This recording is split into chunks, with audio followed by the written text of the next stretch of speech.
Decode presented by KEI Wires and Cables. विकसित भारत का विकसित wire. Co-powered by Mongia Steels, Steel का बादशाह. In association with JK Smart Tire. Save fuel, stay safe. Doctor ortho Ayurvedic oil एवं capsule अब दर्द भी घुटने टेकेगा. PIMR Indore joins India's elite universities, bringing global top 20 standards. मुल्तानी पश्मीना, अपने हक का खाओ, सब कुछ पचाओ. सभी पशुपालकों की पसंद, देश का नंबर 1 कपिला पशु आहार.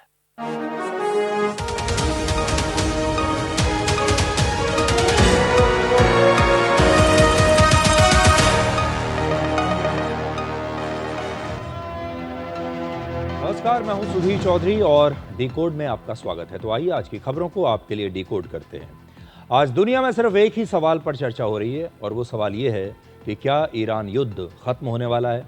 अमेरिका, इजराइल और ईरान तीनों पहली बार ये मान रहे हैं कि युद्ध खत्म करने के लिए बातचीत इस समय चल रही है और किसी भी समय इसका ऐलान हो सकता है। इन दावों के बीच अंतर्राष्ट्रीय बाजार में कच्चे तेल के दाम गिरने शुरू हो गए हैं। इसलिए आज हम आपको ये बताएंगे कि ईरान के साथ ये समझौता क्या डोनाल्ड ट्रंप की हार की तरह है और कैसे दुनिया के दो सबसे शक्तिशाली सेनाएं अमेरिका और इजराइल मिलकर भी ईरान के हौसलों को तोड़ नहीं पाए। इसके बाद आपको पश्चिम बंगाल की फलता सीट का वो आंकड़ा दिखाएंगे जिसकी आपने कभी कल्पना भी नहीं की होगी। फलता विधानसभा सीट ममता बनर्जी के भतीजे अभिषेक बनर्जी के गढ़ डायमंड हार्बर इलाके में आती है और यहां के उपचुनाव में तृणमूल कांग्रेस की जमानत जब्त हो गई।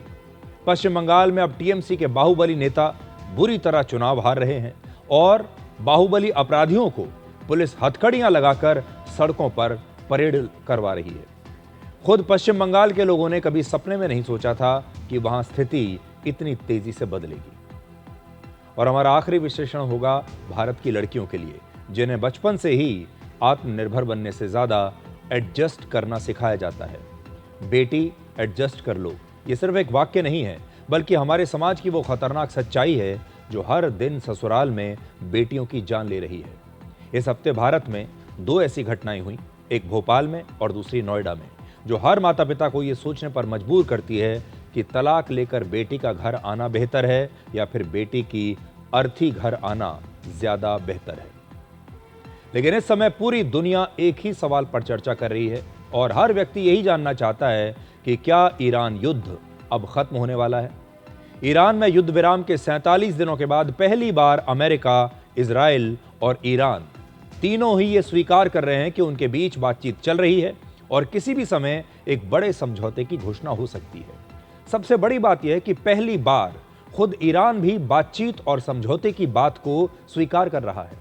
अमेरिका और ईरान के बीच 8 अप्रैल को युद्ध विराम लागू हुआ था और युद्ध समाप्त होने की अटकलों के बीच अंतर्राष्ट्रीय बाजार में पिछले 15 दिनों में तेल के दाम 6% गिरकर इस समय लगभग $95 प्रति बैरल पर आ चुके हैं। बहुत सारे लोग सोच रहे होंगे कि जब अंतर्राष्ट्रीय बाजार में तेल के दाम गिर रहे हैं तो फिर भारत में तेल के दाम क्यों बढ़ रहे हैं। तो ईरान युद्ध शुरू होने के बाद लगभग 76 दिनों तक भारत ने तेल के दाम नहीं बढ़ाए और इस दौरान पूरी दुनिया के देशों में 2 या 3 बार तेल के दाम बढ़ा दिए गए। सरकार ने देश की जनता को राहत देने के लिए पेट्रोल और डीजल पर 10-10 रुपए की एक्साइज ड्यूटी कम की और 1 लाख करोड़ रुपए की छूट दी। इस समय भारत में तेल के दाम इसलिए बढ़ रहे हैं क्योंकि हमारे देश में पूरी दुनिया में सबसे देर से तेल के दाम बढ़े। तेल के दाम नहीं बढ़ाने की वजह से पहले हमारी तेल कंपनियों को हर रोज 1000 करोड़ रुपए का नुकसान हो रहा था और इस समय यानी तेल के दाम बढ़ाने के बाद भी प्रतिदिन इन तेल कंपनियों को 600 करोड़ रुपए का नुकसान हो रहा है। यानी सरकार ने इस समय भी जनता पर तेल की कीमतों का पूरा बोझ अब भी नहीं डाला है। To shield citizens, therefore, and businesses from the steep rise in global crude prices, central excise duty on petrol and diesel was reduced by 10 rupees per litre. The government is estimated to take a revenue impact of over 1 lakh crore on this one score in the year 26-27 because of this one decision. To ensure domestic availability of fuel, export duty or cess was imposed on exports of petrol, diesel, and aviation turbine fuel. In order to ensure that, we have imposed a duty on exports. This was done so that domestic consumers, transporters, airlines, and businesses get supply stability. To protect manufacturing supply chains, customs duty exemption was granted on specified critical petrochemical products till June 2026. तो अब आप समझ गए होंगे कि हमारे देश में असल में पूरी दुनिया में सबसे देर से तेल के दाम बढ़ाए गए और इसीलिए बार बार तेल के दाम बढ़ाने पड़ रहे हैं। लेकिन अभी भी अगर आप देखेंगे तो तेल के दाम तो बढ़े हैं, लेकिन बहुत कम और छोटी छोटी किश्तों में ये दाम बढ़ रहे हैं। अब आप 3 पॉइंट्स में समझिए कि क्या अमेरिका और ईरान के बीच शांति समझौता फाइनल हो चुका है, क्योंकि देखिए अगर ये युद्ध रुक गया तब इसका सीधा सकारात्मक असर आपके जीवन पर भी पड़ेगा, वरना हमारे भी संघर्ष ऐसे ही आगे तक बढ़ते चले जाएंगे। तो 3 पॉइंट समझिए। पहला, अमेरिका के राष्ट्रपति डोनाल्ड ट्रंप ने 23 मई को कहा था कि दोनों देशों के बीच शांति समझौते का ड्राफ्ट लगभग तैयार हो चुका है, लेकिन समझौते को लेकर कोई जल्दबाजी नहीं की जाएगी। दूसरा, इजराइल के प्रधानमंत्री बेंजामिन नेतन्याहू ने कहा कि उन्होंने राष्ट्रपति ट्रंप से हॉर्मूज को दोबारा खोलने और ईरान के परमाणु कार्यक्रम पर अंतिम समझौते की बातचीत पर चर्चा की है। और तीसरा, ईरान के विदेश मंत्रालय ने स्पष्ट किया है कि अमेरिका और ईरान के बीच बातचीत चल रही है और इसका एकमात्र एजेंडा है युद्ध को समाप्त करना। दोनों देशों के बीच कई बड़े मुद्दों पर सहमति बन चुकी है, लेकिन डील अब भी फाइनल नहीं हुई है। अमेरिका के विदेश मंत्री मार्को रूबियो इस समय भारत में है और 24 मई को उन्होंने कहा था कि हॉर्मूज के रास्ते को लेकर कोई अच्छी खबर कुछ ही घंटों में आ सकती है। Iran situation. There'll be, I believe, maybe more news coming out a little bit later today on this topic, and I'll leave it to the president to make further announcements on it. Suffice it to say that some progress has been made, significant progress, although not final progress has been made. They don't own it.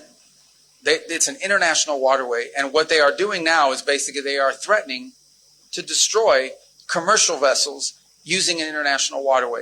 That is illegal under any concept of international law that governs us, but it's also if we allowed that to become normal, we would be normalizing an unacceptable status quo and setting a dangerous precedent that could be replicated here in this region and in multiple places around the world.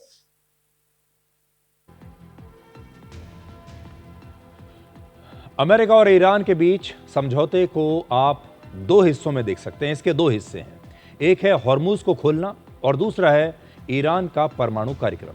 अभी तक की बातचीत से यही संकेत मिलते हैं कि इन दोनों मुद्दों पर एक साथ सहमति बहुत मुश्किल होगी। इस समय पूरी दुनिया जिस चीज से सबसे ज्यादा परेशान है वो है हॉर्मूज का बंद होना, जिसकी वजह से पूरी दुनिया में तेल की कमी हो गई है। पूरी दुनिया में तेल की कीमतें बढ़ रही हैं और भारत में भी बढ़ रही है। इसलिए इस बात को समझिए कि अगर हॉर्मूज बंद रहता है, तेल की कमी ऐसे ही होती रहती है, अंतर्राष्ट्रीय बाजार में तेल की कीमतें बढ़ती चली गईं, तो फिर भारत में एक बार नहीं कई बार तेल के दाम बढ़ाने पड़ेंगे और यही हाल पूरी दुनिया का होगा। इसके अलावा ईरान के परमाणु कार्यक्रम के रुकने से भी ज्यादा जरूरी है इस युद्ध का रुकना, क्योंकि अगर ये युद्ध नहीं रुका तो दुनिया भर में आर्थिक संकट पैदा हो जाएगा, तेल महंगा होगा, हर देश में महंगाई बढ़ेगी और बड़े बड़े देशों की अर्थव्यवस्थाएं चौपट हो जाएंगी। इसलिए एक नजरिया यह भी है कि हॉर्मूज और ईरान के परमाणु कार्यक्रम को लेकर अलग अलग बातचीत की जाए, इन्हें एक दूसरे के साथ कनेक्ट ना किया जाए। पहले सारी ताकत इस बात पर लगाई जाए कि ये युद्ध किसी तरह रुके और पहले स्थितियां सामान्य हो जाएं और बाद में ईरान के परमाणु कार्यक्रम को देखें। लेकिन यह युद्ध तो शुरू ही इसलिए हुआ था कि ईरान का परमाणु कार्यक्रम रोकना था, लेकिन वो तो अब भी नहीं रुका। तो क्या आप इसे डोनाल्ड ट्रंप की हार मानेंगे?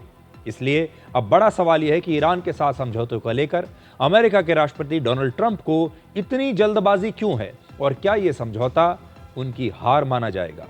अगर इस समझौते में ईरान का पक्ष देखें तो ऐसा लगता है कि 40 दिनों के युद्ध के बाद भी ईरान झुका नहीं, बल्कि उसने ट्रंप को ही झुका दिया।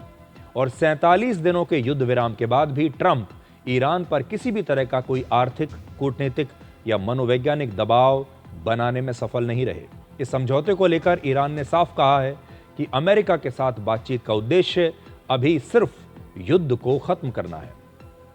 सबसे बड़ी बात यह कि ईरान ने स्पष्ट किया है कि इस बातचीत में ना तो हॉर्मूज के नियंत्रण का मुद्दा शामिल है और ना ही ईरान के परमाणु कार्यक्रम का। तो फिर यह सोचिए कि इस बातचीत में किस चीज पर चर्चा हो रही है। अगर हॉर्मूज पर भी नहीं हो रही, परमाणु हथियारों पर भी नहीं हो रही, तो अमेरिका बातचीत किस चीज पर कर रहा है? लेकिन ट्रंप शुरुआत से ही हॉर्मूज और ईरान के परमाणु कार्यक्रम को ही सबसे बड़ा मुद्दा बताते चले आ रहे हैं। वो अब भी यही कह रहे हैं कि हम इसी पर बात करेंगे। और यही वजह है कि अब ऐसा लग रहा है कि पूरी बातचीत ईरान की शर्तों पर ही आगे बढ़ रही है। ईरान ने अमेरिकी नौसेना की नाकेबंदी को अवैध बताया है और कहा है कि अमेरिका को हर हाल में ये नाकेबंदी खत्म करनी ही होगी। इसके बाद ही ईरान हॉर्मूज में समुद्री जहाजों को आने जाने की अनुमति देगा। ईरान ने यह भी आरोप लगाया है कि अमेरिका बार बार अपना स्टैंड बदलता रहता है, जिसकी वजह से बातचीत अटकी हुई है। दूसरी तरफ ट्रंप कहते तो यही हैं कि उन्हें समझौते की कोई जल्दबाजी नहीं, लेकिन उन्हें देखकर ऐसा लगता है कि उन्हें वाकई काफी जल्दबाजी है। असल में अगर आप इस युद्ध को देखें तो जब युद्ध शुरू हुआ था तब अमेरिका इसे कुछ ही दिनों में खत्म कर देना चाहता था, यानी युद्ध को खत्म करने की जल्दबाजी थी अमेरिका को, और इसीलिए उसने पूरा जोर शुरुआती 3-4 दिनों में ही लगा दिया था। लेकिन ईरान इस युद्ध को धीरे धीरे लड़ना चाहता था, इस युद्ध को लंबा खींचना चाहता था, और वो चाहता था कि अमेरिका इस युद्ध से थक जाए। वो अमेरिका को थकाना चाहता था। अब बातचीत के मामले में भी ईरान की यही रणनीति है। वो इस समझौते की बातचीत को बहुत लंबा खींचना चाहता है और चाहता है कि अमेरिका थक जाए। ईरान ने आज फिर कहा कि यह बातचीत अगले 60 दिनों तक जारी रहेगी, यानी 2 महीने तक यह बातचीत चलती रहेगी। और अब पूरी बातचीत को देखकर ऐसा लगता है कि युद्ध विराम पर ट्रंप अनजाने में ईरान की लिखी हुई स्क्रिप्ट को ही शायद फॉलो कर रहे हैं। यानी ईरान ने पहले युद्ध के मैदान में अमेरिका को जीतने नहीं दिया और अब बातचीत में भी ईरान की ही मर्जी चल रही है।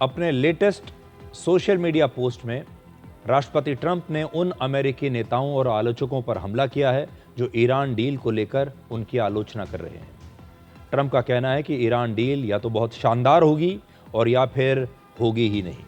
ट्रंप बार बार ये दावा कर रहे हैं कि ईरान के साथ उनका समझौता पूर्व राष्ट्रपति बराक ओबामा की न्यूक्लियर डील की तरह कमजोर नहीं होगा।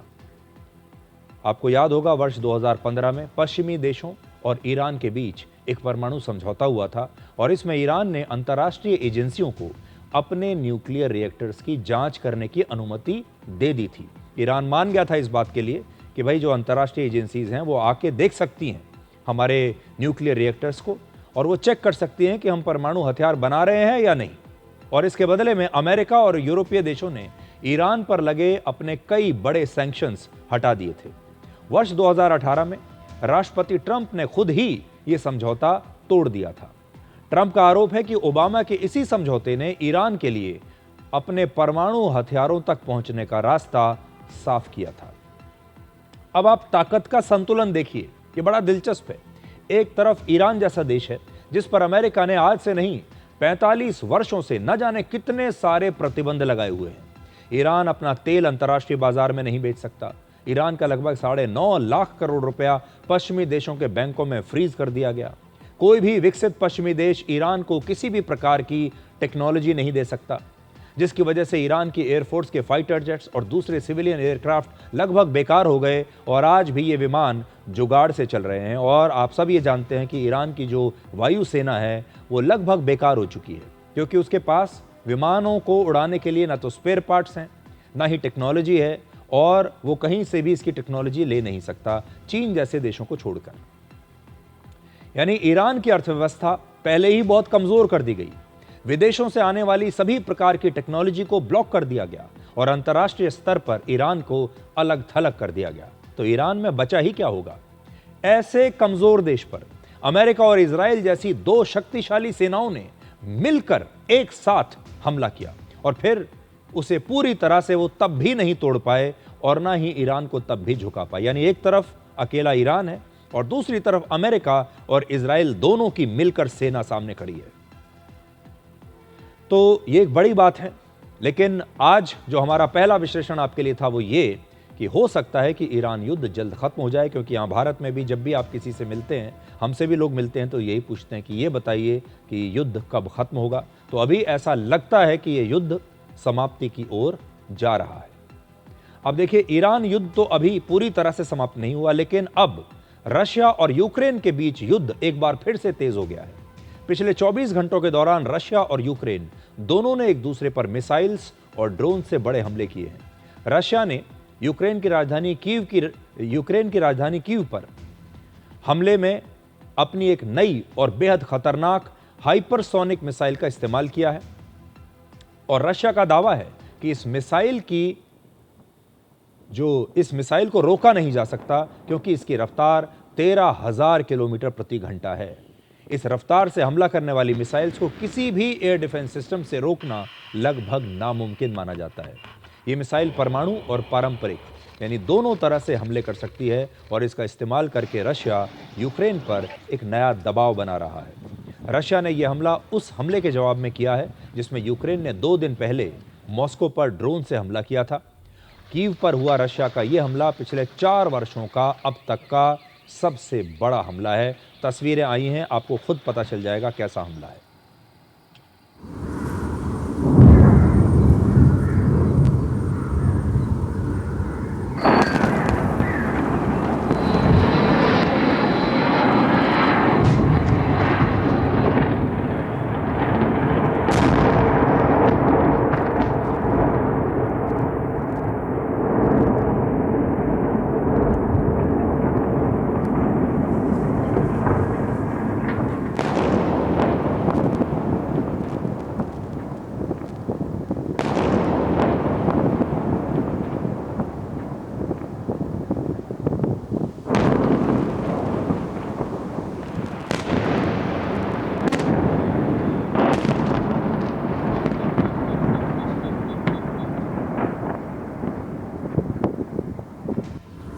रशिया और यूक्रेन के युद्ध की आपने नई तस्वीरें देख ली। अब वापस लौटते हैं ईरान और अमेरिका के समझौते पर। राष्ट्रपति ट्रंप ईरान से डील करने के लिए इतने आतुर हैं, इतने बेचैन हैं कि वो अपने बेटे की शादी में भी शामिल नहीं हुए। राष्ट्रपति ट्रंप के बेटे ने अमेरिका के पास मौजूद एक और देश बहामास में 23 मई को शादी की है। वॉशिंगटन डीसी से बहामास की दूरी लगभग 1500 किलोमीटर है, ज़्यादा दूर नहीं है। हवाई जहाज से राष्ट्रपति ट्रंप को यह सफ़र तय करने में लगभग 3 घंटे का समय लगता। इस शादी में ट्रंप परिवार के बाकी सभी लोग शामिल हुए, लेकिन ट्रंप कुछ घंटों का समय भी अपने बेटे की शादी में जाने के लिए निकाल नहीं पाए। ट्रंप ने कहा कि ईरान संकट की वजह से वो अपने बेटे की शादी में शामिल नहीं हो पाए। इस बात पर भी विचार किया गया कि क्या यह शादी व्हाइट हाउस में हो सकती है। हालांकि ईरान संकट की वजह से बाद में यह प्लान भी बदल दिया गया। तो अब आप देखिए, ट्रंप ने ईरान समझौते के लिए अपने बेटे की शादी को भी मिस कर दिया।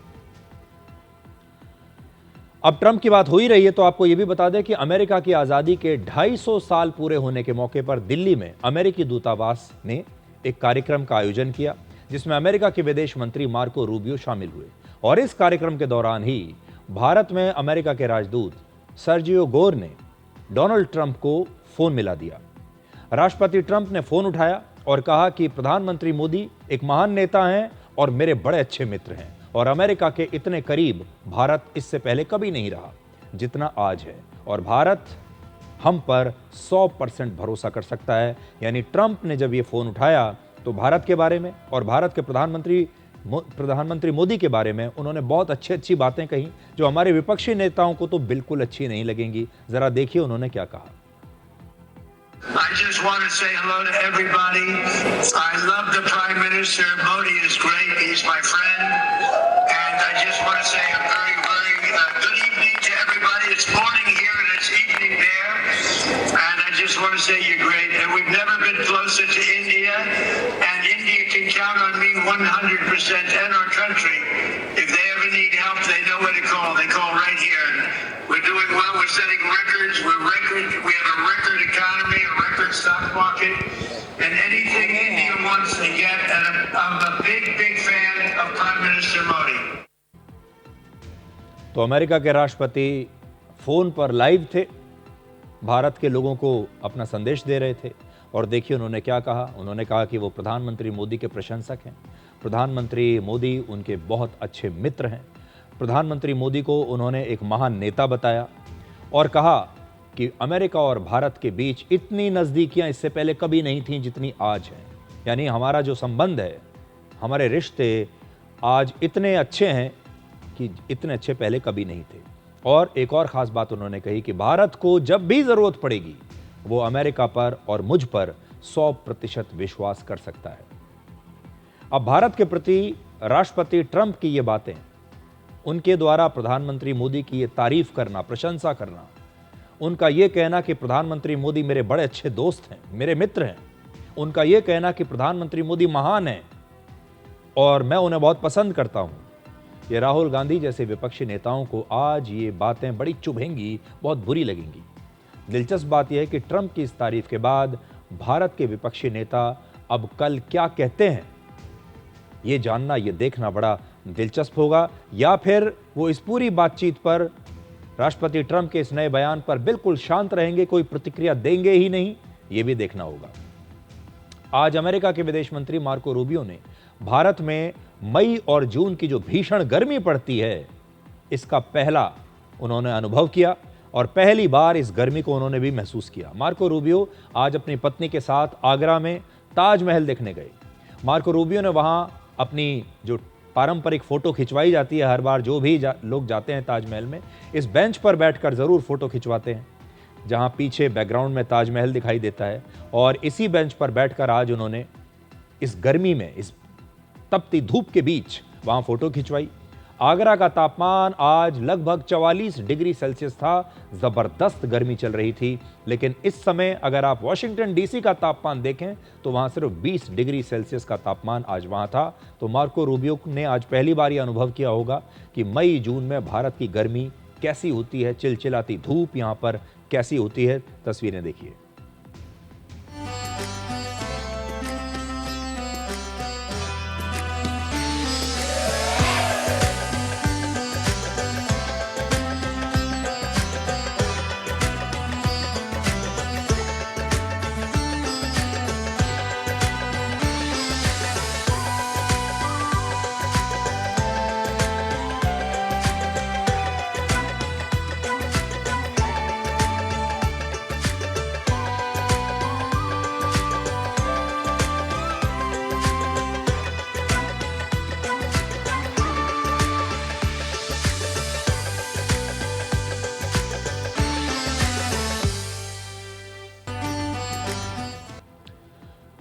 मार्को रूबियो आगरा के बाद जयपुर भी गए और यहां उन्होंने जयपुर का मशहूर आमेर किला देखा, आमेर फोर्ट देखा। और आज जयपुर का तापमान भी लगभग उतना ही था जितना आगरा का। यहां भी तापमान 43 डिग्री सेल्सियस के आसपास था। अब जयपुर की तस्वीरें देखिए।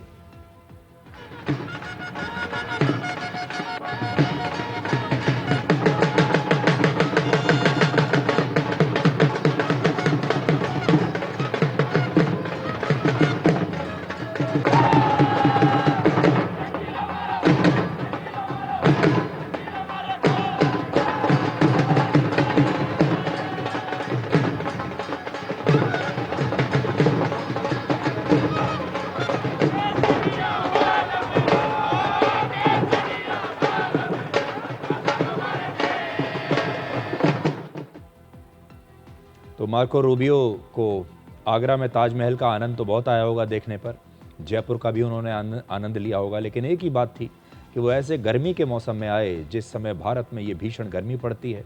और सबसे खास बात यह है कि देखिए, मार्को रूबियो ने इस गर्मी में भी ये सूट पहना हुआ था, इसलिए ये गर्मी उन्हें और भी ज़्यादा आज परेशान कर रही होगी, क्योंकि ऐसी भीषण गर्मी में वो भी दोपहर के समय सूट पहनना आसान काम नहीं है। पाकिस्तान में एक बहुत बड़ा ट्रेन ब्लास्ट हुआ, हमला हुआ ट्रेन पर, उसकी तस्वीरें आपको दिखाते हैं। 24 मई को पाकिस्तान के सबसे बड़े राज्य बलूचिस्तान में एक ट्रेन पर बड़ा हमला हुआ।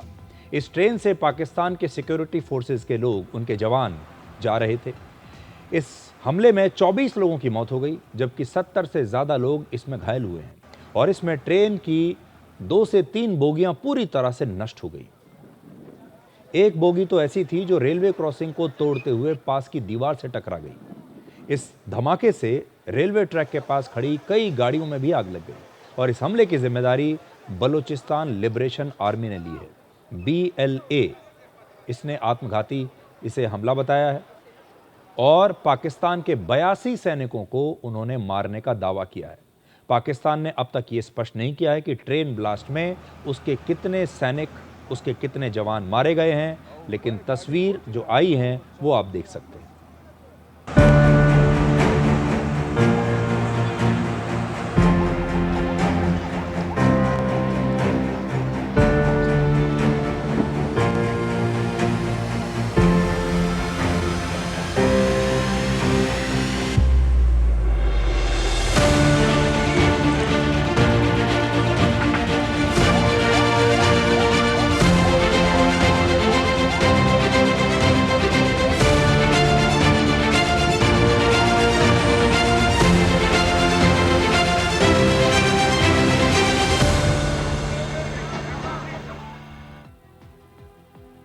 पिछले साल भी बलूचिस्तान के विद्रोहियों ने ट्रेन से जा रहे पाकिस्तान की सिक्योरिटी फोर्सेस के जवानों को ऐसे ही अपना निशाना बनाया था। तब जफार एक्सप्रेस नाम की उस ट्रेन को हाईजैक कर लिया गया था। तो ये उस समय की तस्वीर हम आपको दिखा रहे हैं। कूटनीति की भाषा में कहा जाता है कि दुश्मन का दुश्मन दोस्त होता है। आज हम भारत की इसी कूटनीति को आपके लिए डिकोड करेंगे। भारत ने साइप्रस के साथ डिफेंस और सिक्योरिटी डील की है। शुक्रवार यानी 22 मई को दिल्ली में प्रधानमंत्री मोदी और साइप्रस के राष्ट्रपति दोनों के मौजूदगी में यह समझौता हुआ है दोनों देशों के बीच। इस दौरान दोनों देशों के बीच कुल मिलाकर 6 समझौते हुए। भारत साइप्रस को ड्रोन्स और मिसाइल्स देगा। भारतीय नौसेना के जहाज अब नियमित रूप से साइप्रस के बंदरगाहों पर जा सकेंगे, उन्हें एंट्री वहां पर मिलेगी। दोनों देश मिलकर समुद्री अभ्यास और ट्रेनिंग की संभावनाएं भी तलाशेंगे। फ्रेंड्स, रक्षा और सुरक्षा सहयोग भी हमारे संबंधों का एक महत्वपूर्ण स्तंभ है। हमें बहुत खुशी है कि पिछले कुछ वर्षों में दोनों देशों के बीच मिलिट्री एक्सचेंज और ट्रेनिंग सहयोग बढ़े हैं। आज हमने साइबर सिक्योरिटी, मैरीटाइम सिक्योरिटी और काउंटर टेररिज्म सहयोग को भी और मजबूत करने का निर्णय लिया है। इतना ही नहीं, हम इंडो पैसिफिक ओशन इनिशिएटिव और India middle east Europe economic corridor जैसे महत्वपूर्ण पहलों से कनेक्टिविटी सुनिश्चित करने के लिए भी साथ मिलकर काम करेंगे। प्रधानमंत्री मोदी पिछले साल साइप्रस गए थे और बहुत से लोग कहते हैं कि प्रधानमंत्री मोदी छोटे छोटे देशों में क्यों जाते हैं। हमारे विपक्षी नेता जो हैं वो अक्सर ये बात कहते रहते हैं कि प्रधानमंत्री मोदी इतने देशों की यात्राओं पर जाते हैं, विदेश यात्राओं पर जाते हैं, छोटे छोटे देशों में जाते हैं, इससे भारत को क्या हासिल होता है। तो इसका जवाब भारत और साइप्रस के बीच हुई इस डील में है। साइप्रस यूरोप का एक बहुत छोटा सा देश है। इसका क्षेत्रफल सिर्फ 9,000 वर्ग किलोमीटर है और आबादी है सिर्फ 13 लाख। साइप्रस तुर्की का पड़ोसी देश है, लेकिन उनके बीच भी भारत और पाकिस्तान जैसी दुश्मनी है। साइप्रस कहां पर है आप देखिए। यह दुश्मनी आज की नहीं बल्कि 52 साल पुरानी है। तुर्की ने वर्ष 1974 में साइप्रस के उत्तरी क्षेत्र पर कब्जा कर लिया था और आज भी साइप्रस के 3000 वर्ग किलोमीटर से ज्यादा यानी लगभग 36% इलाके पर तुर्की का नियंत्रण है। तुर्की पाकिस्तान का दोस्त है, पाकिस्तान का बड़ा करीबी है। आपको याद होगा पिछले साल ऑपरेशन सिंदूर के दौरान तुर्की ने पाकिस्तान की बहुत मदद की थी, पाकिस्तान को अपने ड्रोन्स दिए थे और पाकिस्तान ने ये ड्रोन्स भारत के खिलाफ इस्तेमाल किए थे। अब भारत भी तुर्की के दुश्मन देश साइप्रस से अपनी दोस्ती बढ़ा रहा है, जिससे इस क्षेत्र में एक नया रक्षा संतुलन पैदा होगा। साइप्रस के अलावा तुर्की के अपने जिस पड़ोसी देश से संबंध खराब हैं, एक और भी देश है, उसमें एक है आर्मेनिया। भारत ने आर्मेनिया से भी अपनी दोस्ती बढ़ाई है और आर्मेनिया ने भारत से Akash air defence system, Pinaka multi barrel rocket launcher, radars, rifles और दूसरे कई हथियार खरीदे हैं। तो अब भारत आर्मेनिया से भी अपनी दोस्ती बढ़ा रहा है, रिश्ते बढ़ा रहा है और दोनों के बीच रक्षा संबंध है। भारत ग्रीस के साथ भी अब अपने रक्षा संबंध मजबूत कर रहा है।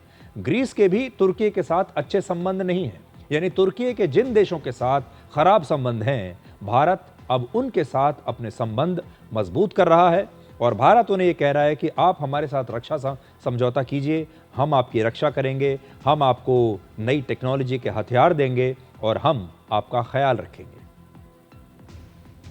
अब आपको अपने देश में लेकर चलते हैं, पश्चिम बंगाल में, जहां हर रोज ऐसी ऐसी खबरें आ रही हैं जहां से जिनके बारे में आपने कभी कल्पना भी नहीं की थी।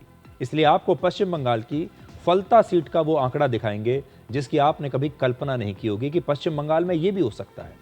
पश्चिम बंगाल की फलता विधानसभा सीट पर रीपोलिंग हुई थी और इस सीट से बीजेपी के उम्मीदवार 1 लाख से ज्यादा वोटों से चुनाव जीत गए हैं, जबकि टीएमसी के उम्मीदवार की जमानत जब्त हो गई। कभी आपने सोचा था कि फलता सीट एक ऐसी है जो कि गढ़ माना जाता था टीएमसी का, वहां टीएमसी की जमानत जब्त हो जाए? बीजेपी को लगभग 1,50,000 यानी 71% वोट मिले। दूसरे नंबर पर सीपीएम थी, देखिए, और तीसरे नंबर पर कांग्रेस और चौथे नंबर पर टीएमसी रही और टीएमसी की यहां पर जमानत जब्त हो गई। जो टीएमसी के उम्मीदवार हैं जहांगीर खान, जिन्होंने चुनाव से पहले ही कह दिया था कि मैं रेस से बाहर हूं, उनकी जमानत जब्त हो गई।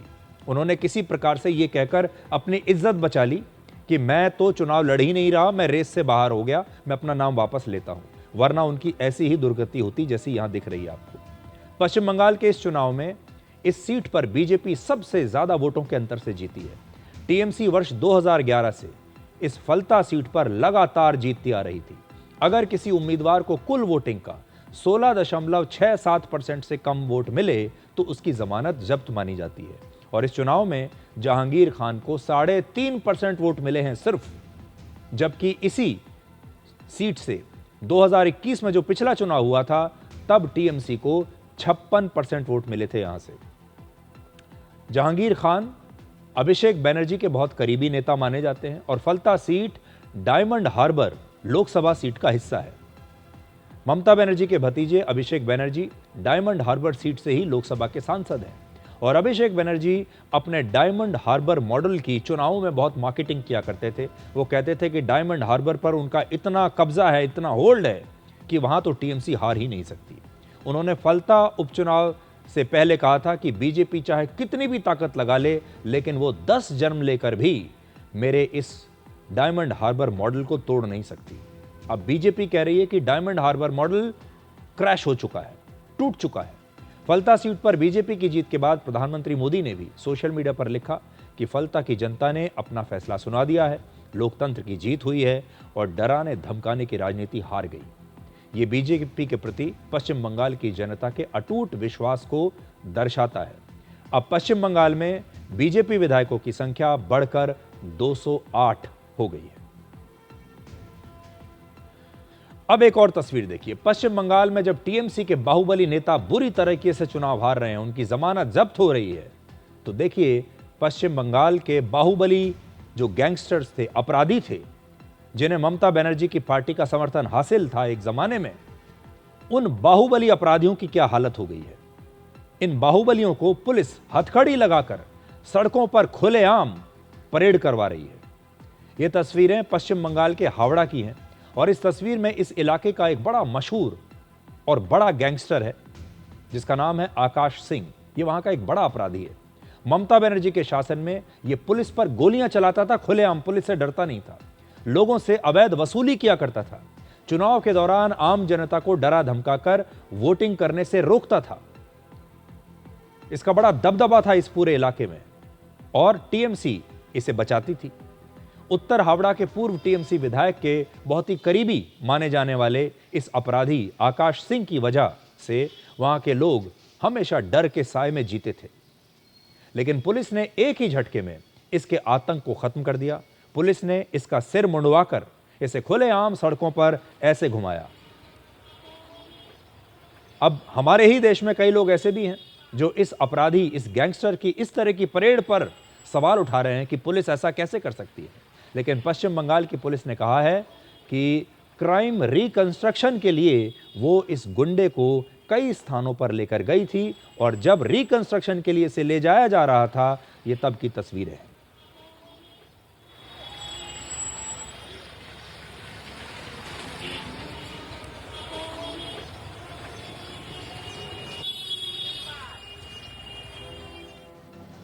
हावड़ा में ही एक और भी अपराधी है जिसे कमर में रस्सी बांधकर शहर भर में घुमाया गया। इस अपराधी का नाम है शाहीन मोल्ला और इस पर भी जबरन वसूली के कई आरोप हैं। इसकी तस्वीर भी आप देख लीजिए।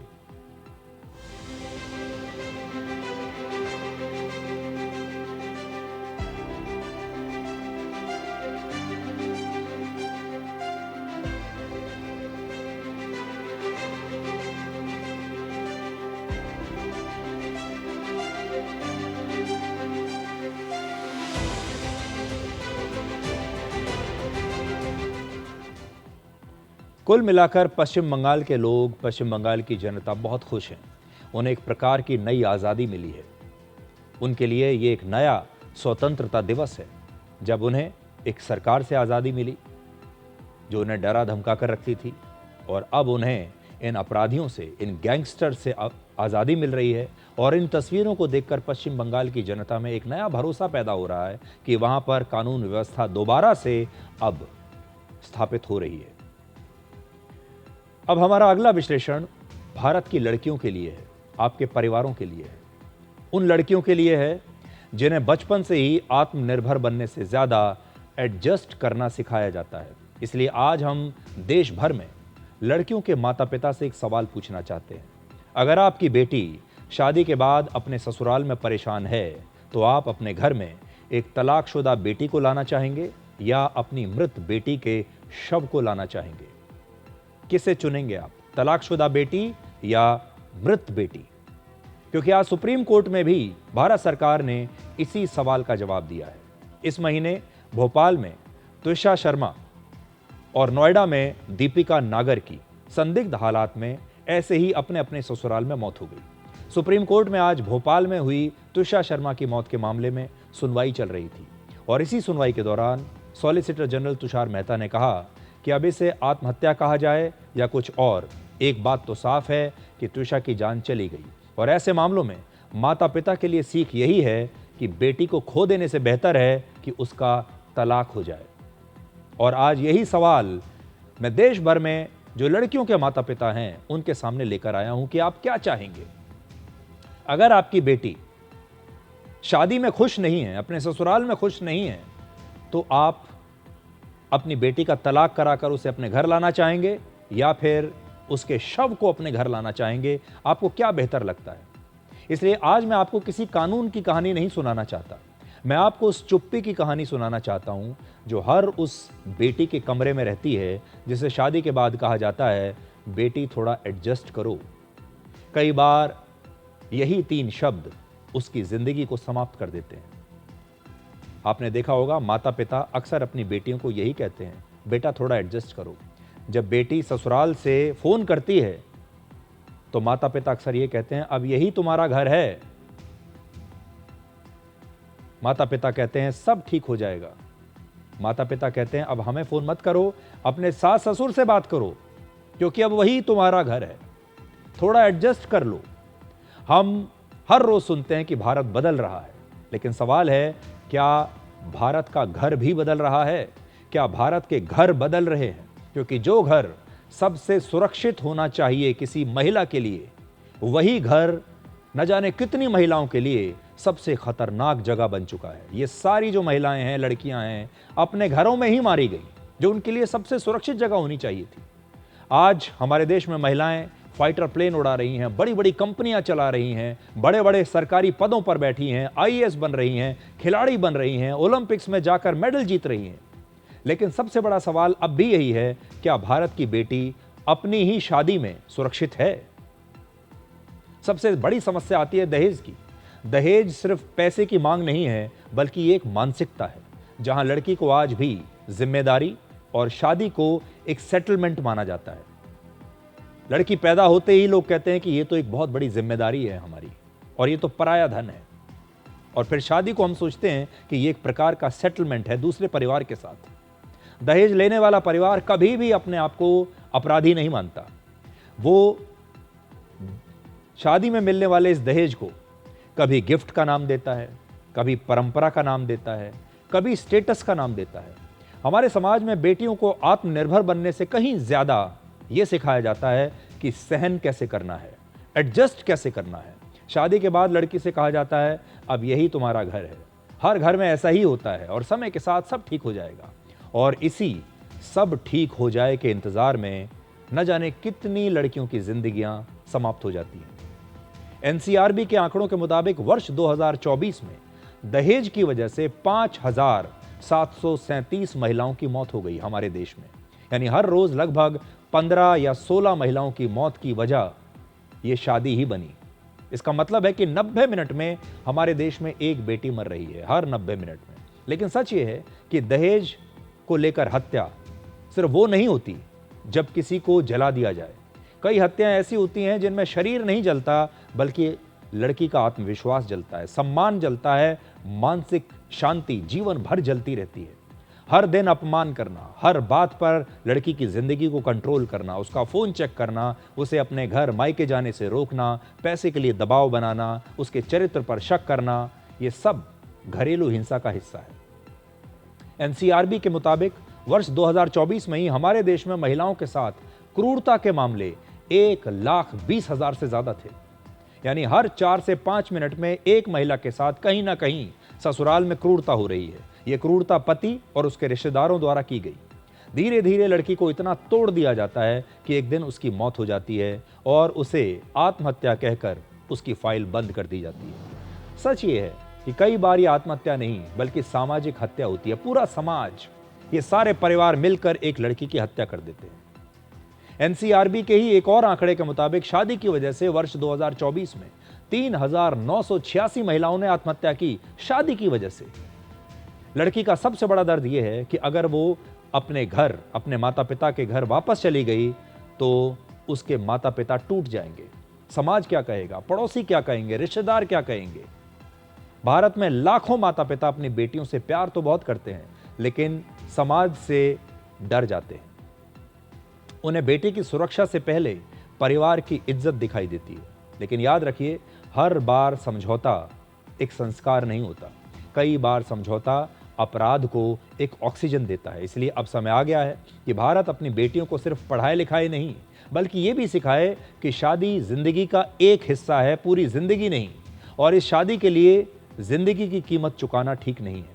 अगर रिश्ता खतरनाक है, जहरीला हो चुका है, तो उससे बाहर निकलना कोई कमजोरी नहीं है बल्कि समझदारी है। अगर दो लोग साथ रहकर सिर्फ एक दूसरे को दर्द दे रहे हैं तो सम्मान के साथ उस रिश्ते से बाहर निकलना बेहतर है। आज हर माता पिता को अपनी बेटी से सिर्फ एक ही बात कहनी चाहिए, अगर तुम खुश नहीं हो तो घर वापस आ सकती हो। यही एक वाक्य देश की लाखों बेटियों की जान बचा सकता है। और इस वाक्य को सुनने के लिए हमारे देश की लाखों बेटियां आज भी इंतजार कर रही हैं। आप एक बार कह के देखिए। इसलिए आज ये कोई विश्लेषण भी नहीं, मैं इसको कहूंगा, ये एक बेटियों के मन की बात है जो हम हर माता पिता तक पहुंचाना चाहते हैं, हर समाज के व्यक्ति तक पहुंचाना चाहते हैं। और देखिए कि अगर समाज चाहेगा तो हमारे देश में ये बदलाव भी आ सकता है। अब एक छोटा सा ब्रेक के बाद हम आपको दिखाएंगे कैसे भारतीय सेना ने गुलमर्ग में केबल कार में फंसे लगभग 300 पर्यटकों की आज जान बचाई है।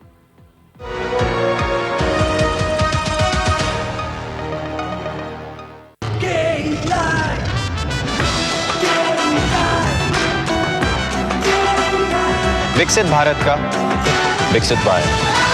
हिंदुस्तान मिले हिंदुस्तान से। जय हो देश हो विदेश हो जेके हो। देश का tyre JK tyre. PIMR Indore joins India's elite universities, bringing global top 20 standards at a 32 years academic legacy. Learn to lead high quality education in management, commerce and law. Table के ऊपर तो जब भी खाते हैं दबा के खाते हैं, क्योंकि ये भाई साहब सब पचा देते। पर दिक्कत तो उन्हें आती है जो टेबल के नीचे से खाते। मुल्तानी पश्मीना, अपने हक का खाओ, सब कुछ पचाओ। हेलो मैडम, एक शानदार प्रीमियम ऑफर है आपके लिए। हर रोज नया नंबर था ना? हाँ, ब्लॉक करती हूँ पर अगले दिन फिर किसी और नंबर से कॉल आ जाती है। कैसे रुकेगा ये? ब्लॉक करने से नहीं रुकेगा, क्योंकि ये लोग हर बार अलग नंबर का इस्तेमाल करते हैं। आजकल स्पैम कॉलर्स मोबाइल नंबरों से फोन करते हैं और इसीलिए ब्लॉक करने पर भी रुकते नहीं। फोन पर ब्लॉक करने के बाद भी कुछ नहीं बदल रहा। बदलाव चाहिए तो ब्लॉक नहीं, रिपोर्ट करो। देखो, जब भी स्पैम कॉल आए, ट्राई DND ऐप में जाओ, उस कॉल को सिलेक्ट करो, कैटेगरी बताओ और रिपोर्ट करो।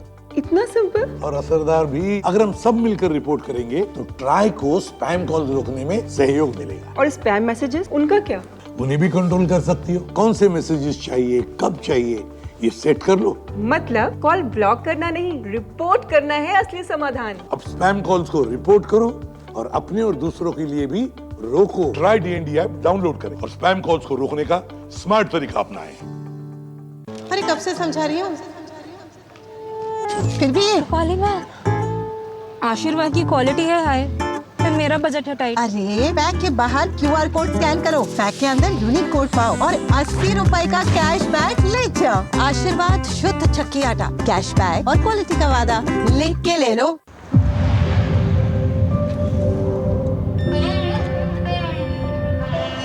कैश है ना?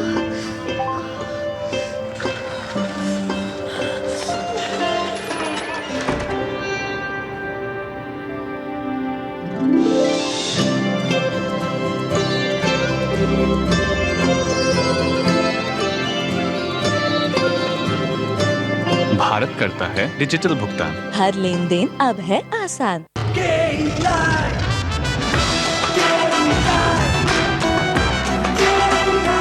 विकसित भारत का विकसित वायर।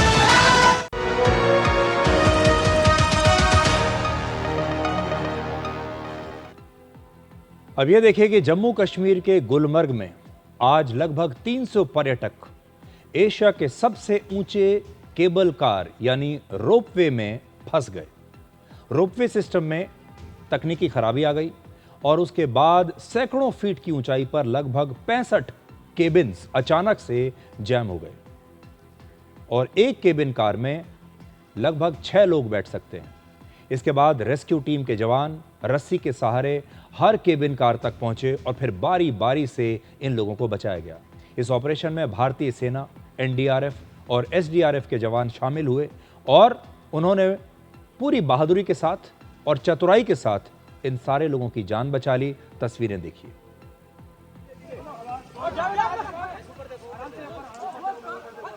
ऊपर देखिए आप।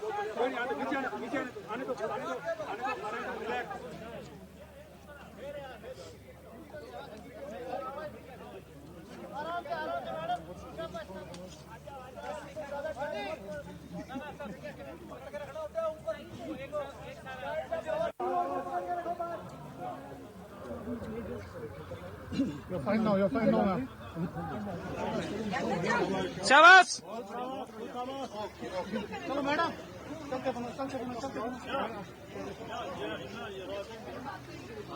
एक एक एक पैर, एक एक स्टेप ले। गुड, शाबाश, यहीं पर दे दे। वापिस चले जा, वापिस चले जा। अब एक और छोटा सा ब्रेक और ब्रेक के बाद डिकोड जिंदगी में आपको दिखाएंगे आज का विचार।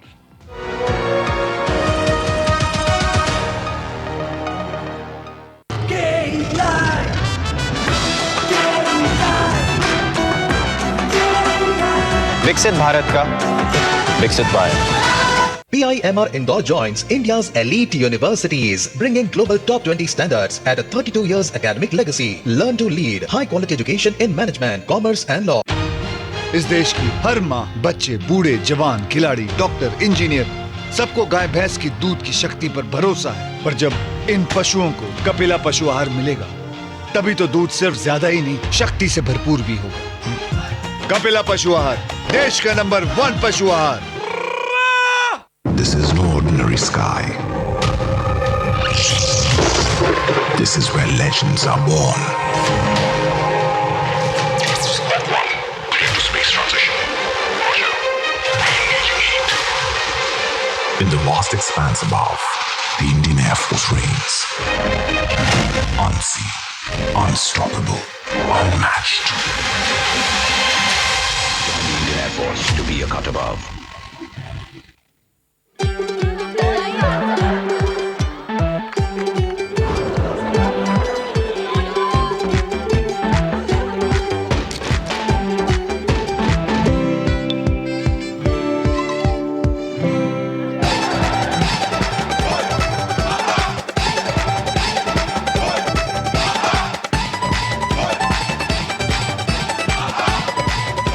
भारत करता है डिजिटल भुगतान। कहीं भी, कभी भी, कैसे भी। हेलो मैडम, एक शानदार प्रीमियम ऑफर है आपके लिए। हर रोज नया नंबर था ना? हाँ, ब्लॉक करती हूँ पर अगले दिन फिर किसी और नंबर से कॉल आ जाती है। कैसे रुकेगा ये? ब्लॉक करने से नहीं रुकेगा, क्योंकि ये लोग हर बार अलग नंबर का इस्तेमाल करते हैं। आजकल स्पैम कॉलर्स मोबाइल नंबरों से फोन करते हैं और इसीलिए ब्लॉक करने पर भी रुकते नहीं। फोन पर ब्लॉक करने के बाद भी कुछ नहीं बदल रहा। बदलाव चाहिए तो ब्लॉक नहीं, रिपोर्ट करो। देखो, जब भी स्पैम कॉल आए, ट्राई DND ऐप में जाओ, उस कॉल को सिलेक्ट करो, कैटेगरी बताओ और रिपोर्ट करो। इतना सिंपल और असरदार भी। अगर हम सब मिलकर रिपोर्ट करेंगे तो ट्राई को स्पैम कॉल रोकने में सहयोग मिलेगा। और स्पैम मैसेजेस, उनका क्या? उन्हें भी कंट्रोल कर सकती हो। कौन से मैसेजेस चाहिए, कब चाहिए, ये सेट कर लो। मतलब कॉल ब्लॉक करना नहीं, रिपोर्ट करना है असली समाधान। अब स्पैम कॉल्स को रिपोर्ट करो और अपने और दूसरों के लिए भी रोको। ट्राई DND ऐप डाउनलोड करें और स्पैम कॉल्स को रोकने का स्मार्ट तरीका अपनाएं। अरे कब से समझा रही हूँ, फिर भी आशीर्वाद की क्वालिटी है हाय, फिर मेरा बजट है टाइट। अरे बैग के बाहर QR कोड स्कैन करो, बैग के अंदर यूनिक कोड पाओ और 80 रुपए का कैश बैक ले जाओ। आशीर्वाद शुद्ध चक्की आटा, कैश बैक और क्वालिटी का वादा लिख के ले लो। गोल्डी मसाले के 100 ग्राम के स्पेशल पैक्स में फ्रेशनेस लॉक है। ऐसे गोल्डी मसाले जहाँ जाएं रिश्ते बनाएं।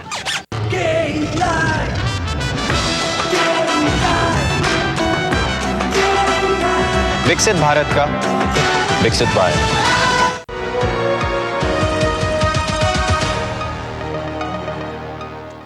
और अब आखिर में, जैसा कि हम हर रोज आपको बताते हैं कि डिकोड के आज के एपिसोड के कुल व्यूज कितने हैं, तो आपकी स्क्रीन के बाईं तरफ जो नंबर आपको दिखाई दे रहा है आपकी स्क्रीन पर, ये है इस समय 6 मिलियन, मतलब 60 लाख व्यूज अभी तक डिकोड के इस एपिसोड को अलग अलग डिजिटल प्लेटफॉर्म्स पर मिल चुके हैं। और ये आपका प्यार और आपके भरोसे को दर्शाता है।